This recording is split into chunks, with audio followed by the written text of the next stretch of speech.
a aproximação ali do presidente Jair Bolsonaro indica que ele vai falar em questão de instantes.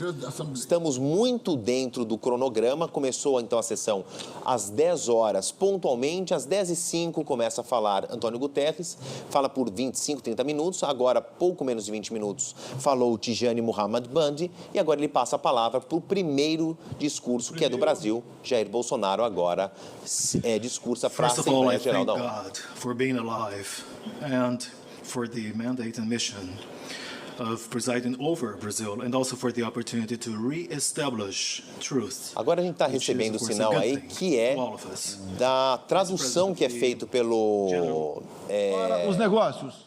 Agora, por meio da desburocratização, da desregulamentação e, em especial, pelo exemplo. Meu país esteve muito próximo do socialismo, o que nos colocou numa situação de corrupção generalizada, grave recessão econômica, altas taxas de criminalidade e de ataques ininterruptos aos valores familiares e religiosos que formam nossas tradições. Em 2013, um acordo entre o governo petista e a ditadura cubana trouxe ao Brasil 10 mil médicos sem nenhuma comprovação profissional. Foram impedidos de trazer cônjuges e filhos. Tiveram 75% de seus salários confiscados pelo regime e foram impedidos de usufruir de direitos fundamentais como o de ir e vir. Um verdadeiro trabalho escravo, acreditem. Respaldado por entidades de direitos humanos do Brasil e da ONU. Antes mesmo de eu assumir o governo, quase 90% deles deixaram o Brasil, por ação unilateral do regime cubano. Os que decidiram ficar se submeterão à qualificação médica para exercer sua profissão.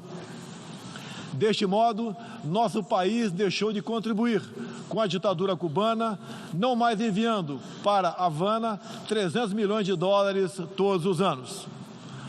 A história nos mostra que já nos anos 60, agentes cubanos foram enviados a diversos países para colaborar com a implementação de ditaduras. Há poucas décadas, tentaram mudar o regime brasileiro e de outros países da América Latina. Foram derrotados. Civis e militares brasileiros foram mortos e outros tantos tiveram suas reputações destruídas, mas vencemos aquela guerra e resguardamos nossa liberdade.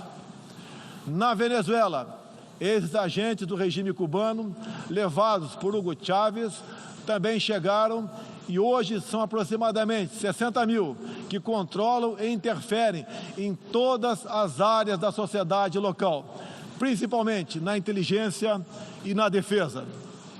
A Venezuela, outrora um país pujante e democrático, hoje experimenta a crueldade do socialismo. O socialismo está dando certo na Venezuela. Todos estão pobres e sem liberdade. O Brasil também sente os impactos da ditadura venezuelana. Dos mais de 4 milhões que fugiram do país, uma parte migrou para o Brasil, fugindo da fome e da violência. Temos feito a nossa parte para ajudá-los, através da Operação Acolhida, realizada pelo Exército Brasileiro e elogiada mundialmente. Trabalhamos com outros países, entre eles os Estados Unidos, para que a democracia seja restabelecida na Venezuela, mas também nos empenhamos duramente para que outros países da América do Sul não experimentem esse nefasto regime. O Foro de São Paulo, organização criminosa, criada em 90 por Fidel Castro, Lula e Chávez, para difundir e implementar o socialismo na América Latina, ainda continua vivo e tem que ser combatido. Senhoras e senhores, em busca de prosperidade, estamos adotando políticas que nos aproximem de países outros que se desenvolveram e consolidaram suas democracias. Não pode haver liberdade política sem que haja também liberdade econômica. E vice-versa. O livre mercado, as concessões e as privatizações já se fazem presentes hoje no Brasil. A economia está reagindo ao romper vícios e amarras de quase 2 décadas de irresponsabilidade fiscal, aparelhamento do Estado e corrupção generalizada. A abertura, a gestão competente e os ganhos de produtividade são objetivos imediatos do nosso governo. Estamos abrindo a economia e nos integrando às cadeias globais de valor. Em apenas 8 meses, concluímos os 2 maiores acordos comerciais da história do país, aqueles firmados entre o Mercosul e a União Europeia, e entre o Mercosul e a Área Europeia de Livre Comércio, o EFTA. Pretendemos seguir adiante com vários outros acordos nos próximos meses. Estamos prontos também para iniciar nosso processo de adesão à Organização para a Cooperação de Desenvolvimento Econômico, OCDE. Já estamos adiantados, adotando as práticas mundiais mais elevadas em todos os terrenos, desde a regulação financeira até a proteção ambiental. Senhorita Izani Calapalo, indígena aqui presente do Brasil, agora vamos falar de Amazônia. Em primeiro lugar, meu governo tem o compromisso solene com a preservação do meio ambiente e do desenvolvimento sustentável em benefício do Brasil. O Brasil é um dos países mais ricos em biodiversidade e riquezas minerais. Nossa Amazônia é maior que toda a Europa Ocidental e permanece praticamente intocada. Prova de que somos um dos países que mais protege o meio ambiente.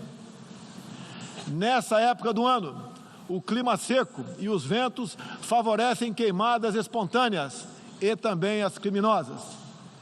Vale ressaltar que existem queimadas praticadas por índios e populações locais, como parte de sua respectiva cultura e forma de sobrevivência. Problemas qualquer país os tem. Contudo, os ataques sensacionalistas que sofremos por grande parte da mídia internacional, devido aos focos de incêndio na Amazônia, despertaram nosso sentimento patriótico.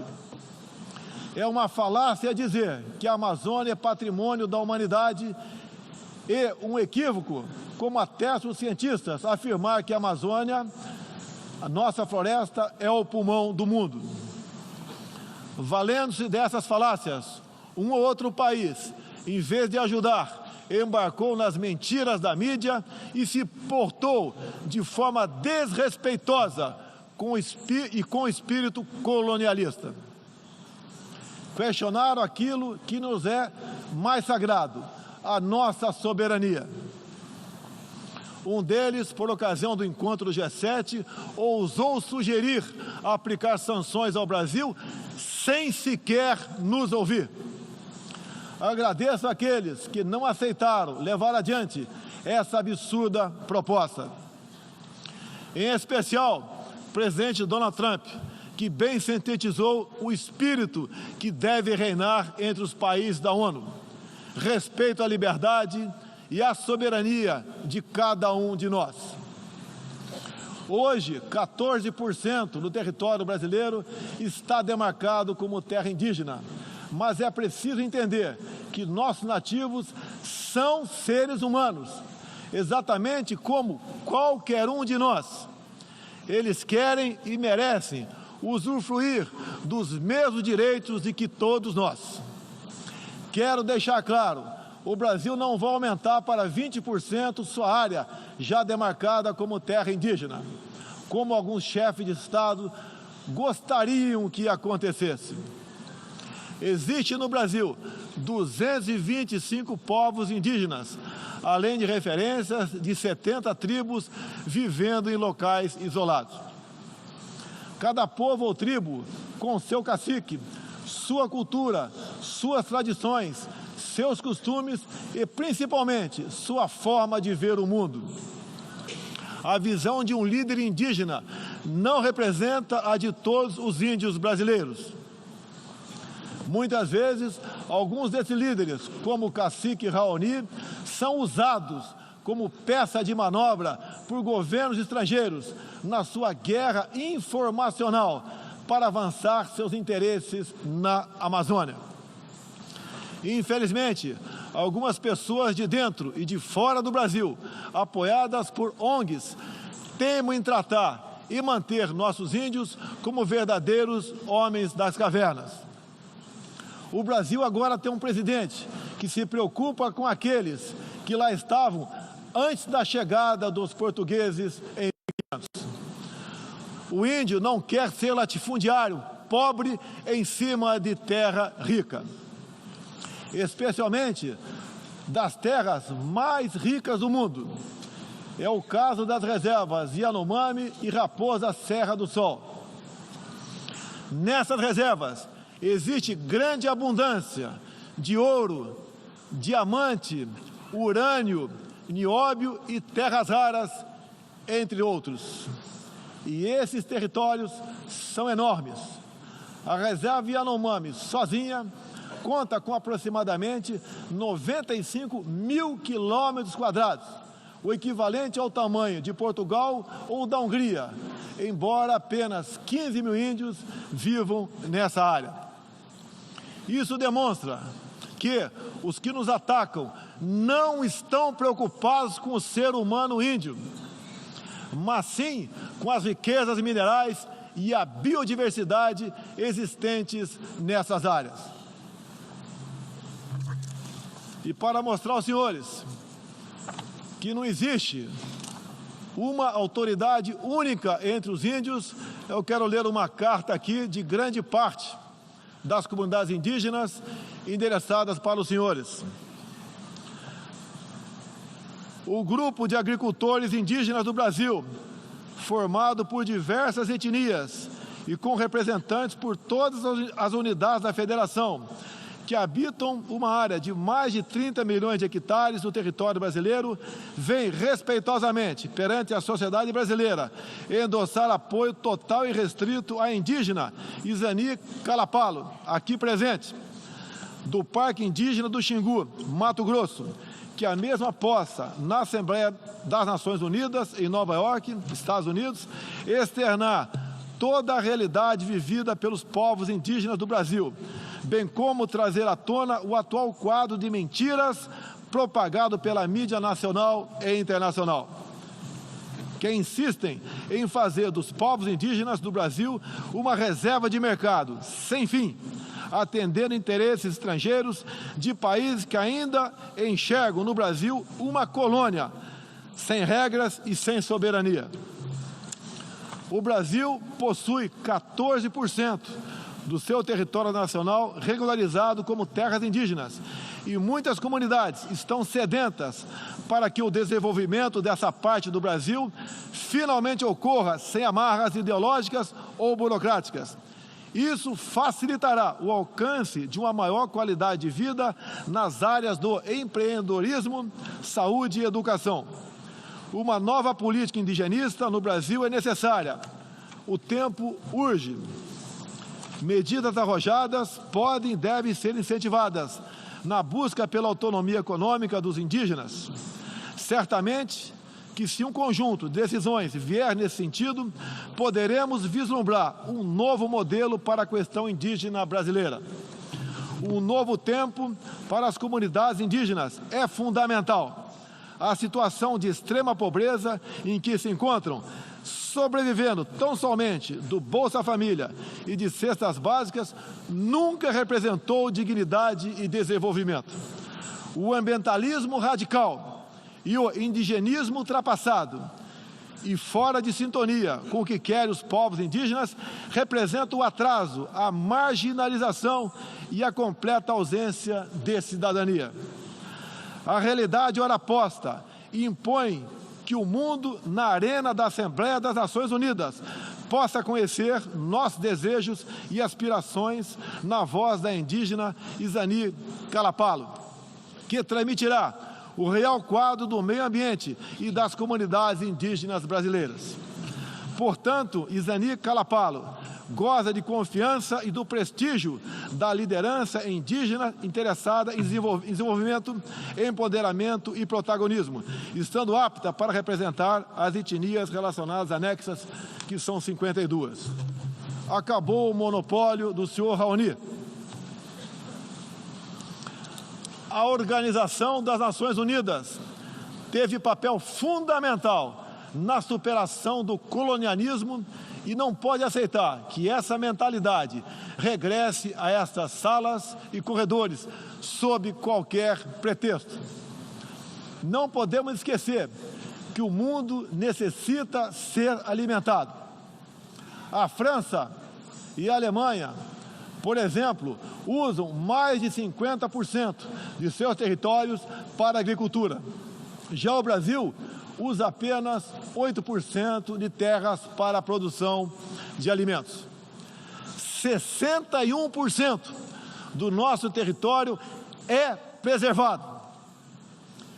Nossa política é de tolerância zero para com a criminalidade, aí incluídos os crimes ambientais.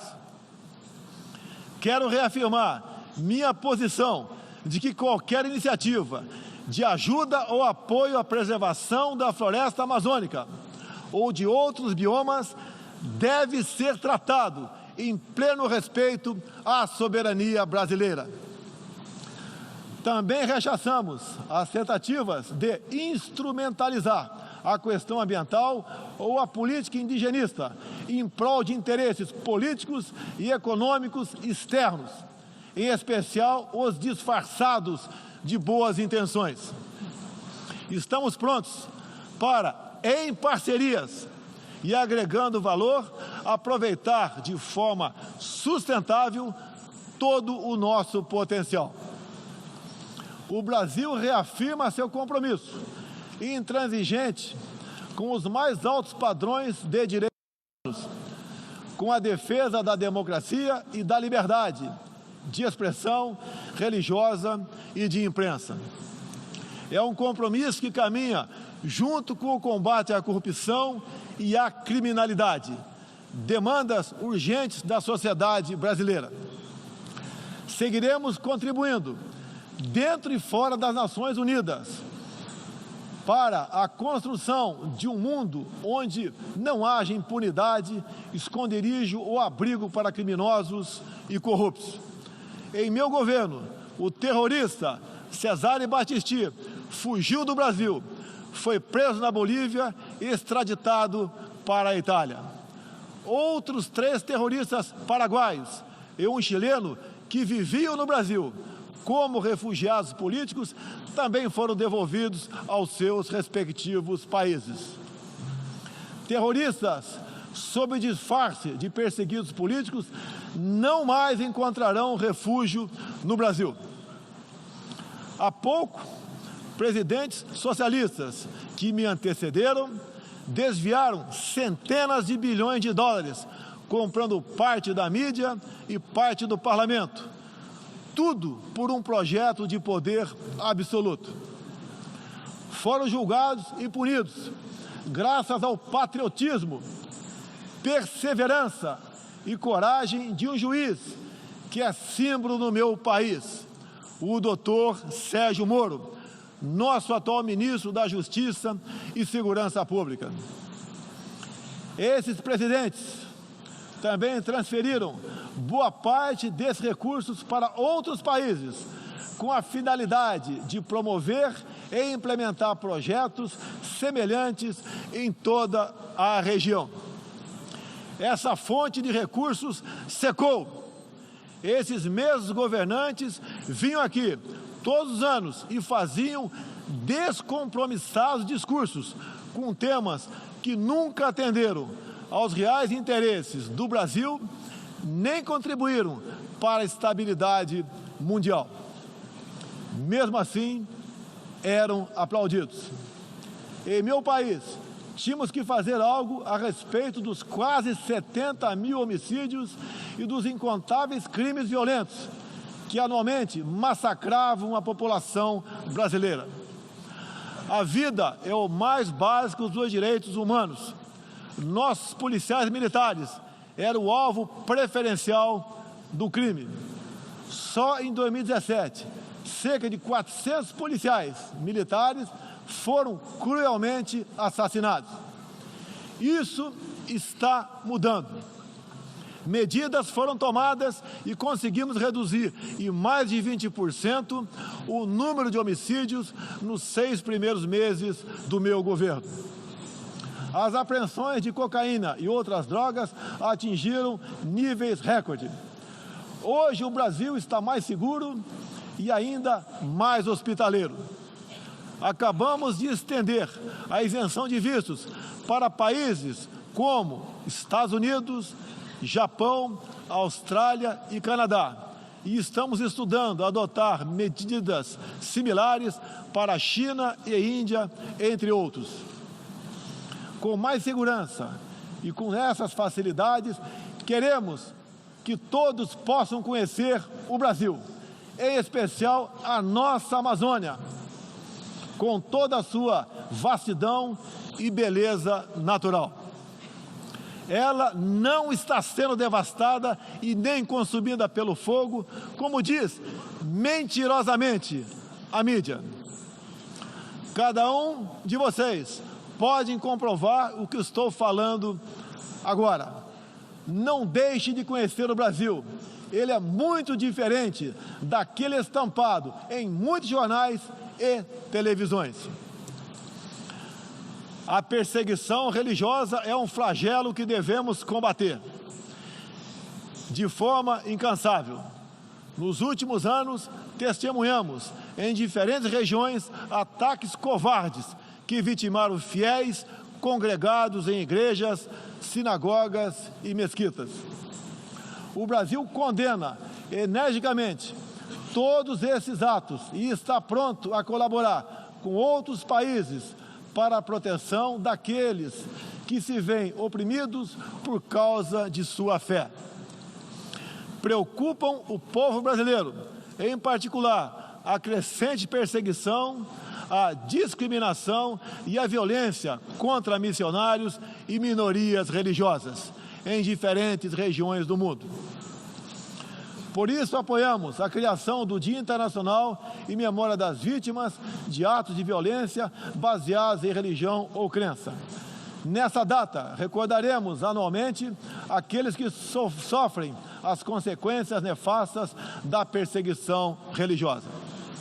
É inadmissível que, em pleno século XXI, com tantos instrumentos, tratados e organismos com a finalidade de resguardar direitos de todo tipo e de toda sorte, ainda haja milhões de cristãos e pessoas de outras religiões que perdem sua vida ou sua liberdade em razão de sua fé.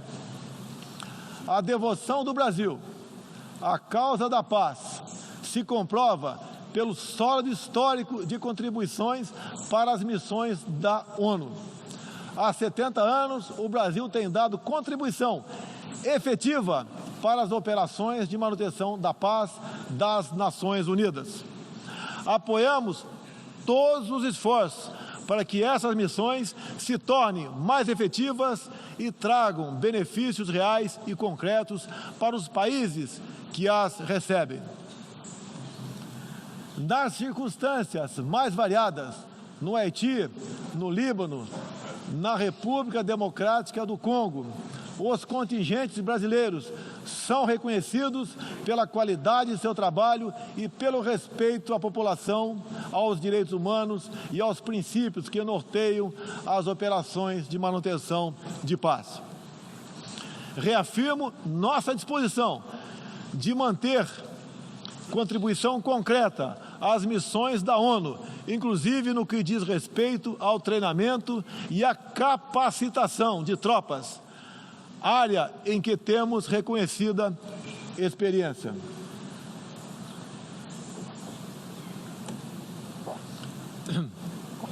Ao longo deste ano, estabelecemos uma ampla agenda internacional com o intuito de resgatar o papel do Brasil no cenário mundial e retomar as relações com importantes parceiros. Em janeiro, estivemos em Davos, onde apresentamos nosso ambicioso programa de reformas para investidores de todo o mundo. Em março, visitamos Washington, onde lançamos uma parceria abrangente e ousada com o governo dos Estados Unidos em todas as áreas, com destaque para a coordenação política e para a cooperação econômica e militar. Ainda em março, estivemos no Chile, onde foi lançado o ProSul, importante iniciativa para garantir que a América do Sul se consolide como um espaço de democracia e de liberdade. Na sequência, visitamos Israel, onde identificamos inúmeras oportunidades de cooperação, em especial na área de tecnologia e segurança. Agradeço a Israel o apoio no combate aos recentes desastres ocorridos em meu país. Visitamos também um de nossos grandes parceiros no Cone Sul, a Argentina, com o presidente Maurício Macri e nossos sócios do Uruguai e do Paraguai, afastamos do Mercosul a ideologia e conquistamos importantes vitórias comerciais, ao concluir negociações que já se arrastavam por décadas. Ainda este ano, visitaremos importantes parceiros asiáticos, tanto no Extremo Oriente quanto no Oriente Médio.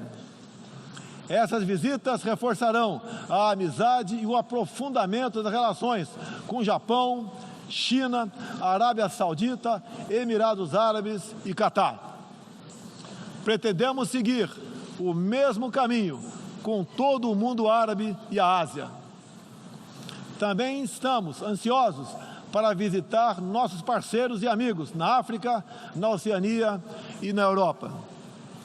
Como os senhores podem ver, o Brasil é um país aberto ao mundo, em busca de parcerias com todos os que tenham interesse de trabalhar pela prosperidade, pela paz e pela liberdade. Senhoras e senhores, o Brasil que represento é um país que está se reerguendo, revigorando parcerias e reconquistando sua confiança política e econômica. Estamos preparados para assumir as responsabilidades que nos cabem no sistema internacional. Durante as últimas décadas, nos deixamos seduzir, sem perceber, por sistemas ideológicos de pensamento que não buscavam a verdade, mas o poder absoluto. A ideologia se instalou no terreno da cultura, da educação e da mídia, dominando meios de comunicação, universidades e escolas. A ideologia invadiu nossos lares para investir contra a célula máter de qualquer sociedade saudável, a família. Tento ainda destruir a inocência de nossas crianças, pervertendo até mesmo a identidade mais básica e elementar, a biológica. O politicamente correto passou a dominar o debate público para expulsar a racionalidade e substituí-la pela manipulação, pela repetição de clichês e pelas palavras de ordem. A ideologia invadiu a própria alma humana para dela expulsar Deus e a dignidade com que Ele nos revestiu. E, com esses métodos, essa ideologia sempre deixou um rastro de morte, ignorância e miséria por onde passou. Sou prova viva disso. Fui covardemente esfaqueado por um militante de esquerda e só sobrevivi por um milagre de Deus. Mais uma vez, agradeço a Deus pela minha vida. A ONU pode ajudar a derrotar o ambiente materialista e ideológico que compromete alguns princípios básicos da dignidade humana. Essa organização foi criada para promover a paz entre nações soberanas e o progresso social com liberdade, conforme o preâmbulo de sua carta. Nas questões do clima, da democracia, dos direitos humanos, da igualdade de direitos e deveres entre homens e mulheres, e em tantas outras, tudo o que precisamos é isso: contemplar a verdade seguindo João 8,32. E conhecereis a verdade, e a verdade vos libertará. Todos os nossos instrumentos, nacionais e internacionais, devem estar direcionados, em última instância, para esse objetivo. Não estamos aqui para apagar nacionalidades e soberanias, em nome de um interesse global abstrato.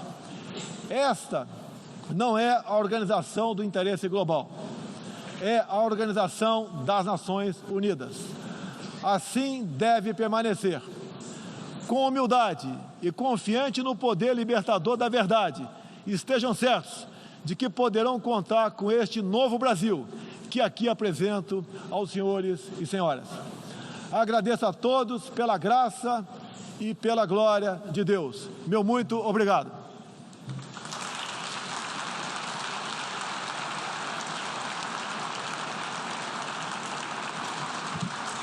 Está aí, portanto, o discurso do presidente Jair Bolsonaro, fazendo a abertura na Assembleia Geral da ONU. A gente vai seguir acompanhando, porque o próximo a falar é o presidente americano Donald Trump. Mas falando um pouquinho sobre o discurso de Jair Bolsonaro, que durou aproximadamente 35 minutos. Ele falou sobre as idas do governo brasileiro aos Estados Unidos, ao Chile, a Israel. Chegou a agradecer o apoio de Israel com relação aos desastres aqui no Brasil. Falou até sobre o projeto Mais Médicos, o programa Mais Médicos aqui brasileiro. Chegou a dizer que tirou o Brasil de uma situação de quase socialismo no começo do discurso dele. Agradeceu, inclusive, por estar vivos. E aí começou a ler uma carta de grupos indígenas, né? Nessa carta, Bolsonaro falou sobre o quadro de mentiras que seriam propagados pela mídia do Brasil e estrangeira também. Falou sobre uma nova política indigenista no país, que seria necessário. Chegou a afirmar que, se um conjunto de decisões vier nesse sentido, haverá um novo modelo para a situação das comunidades indígenas, e afirmou ainda que ambientalismo radical e indigenismo ultrapassado representa o atraso, a marginalização e a total falta de cidadania. Nas palavras